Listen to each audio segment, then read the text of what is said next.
the provider is only Allah. Where does everything really comes from?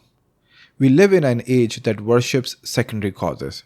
We thank the doctor, not the healer. We credit the boss, not the provider. We fear the economy, not the controller of all affairs.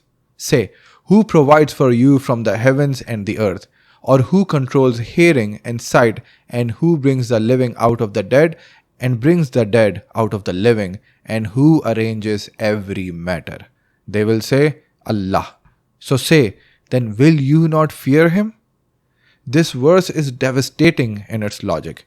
Every person, regardless of religion, acknowledges that their provision comes from the interaction of sky, rain, sunshine, air, and earth, soil, minerals, plants. Every person knows that they don't control their own senses. You can't decide to see colors that don't exist or hear sounds that aren't there.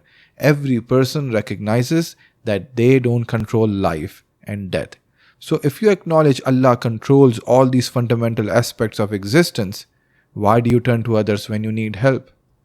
And there is no creature on earth but that upon Allah is its provision.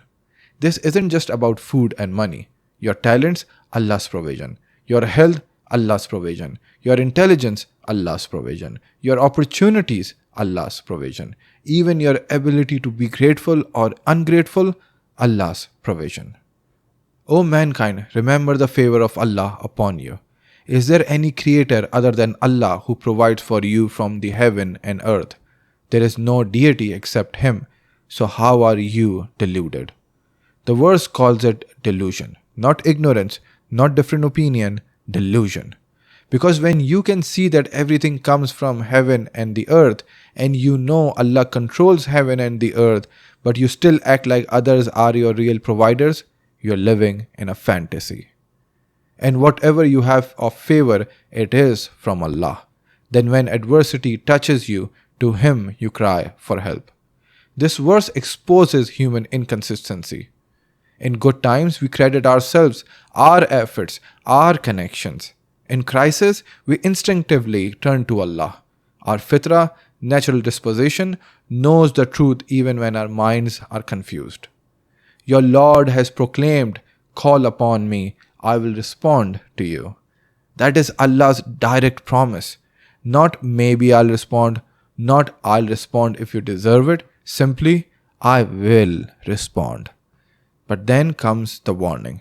Surely those who are too proud to worship me will enter hell fully humbled.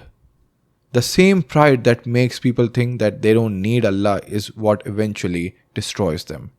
Jesus and Mary, both beloved to Allah, needed food to survive. They both ate food. See how we make the signs clear to them, yet see how they are deluded from the truth. If beings who needed food for survival could be your helpers, what does that say about your understanding of divine power? In one of the hadiths, Prophet Muhammad ﷺ instructed us not to fall for shirk just like Christians did.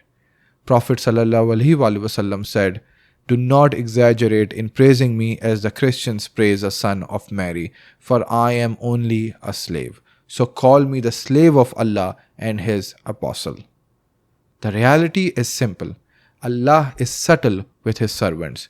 He gives provision to whom He wills, and He is the powerful, the exalted in might. He provides in ways so subtle you might not even recognize His hand behind it, but He is doing it all the time for everyone, whether they acknowledge it or not. In the next episode, we will discuss Allah is really close to us.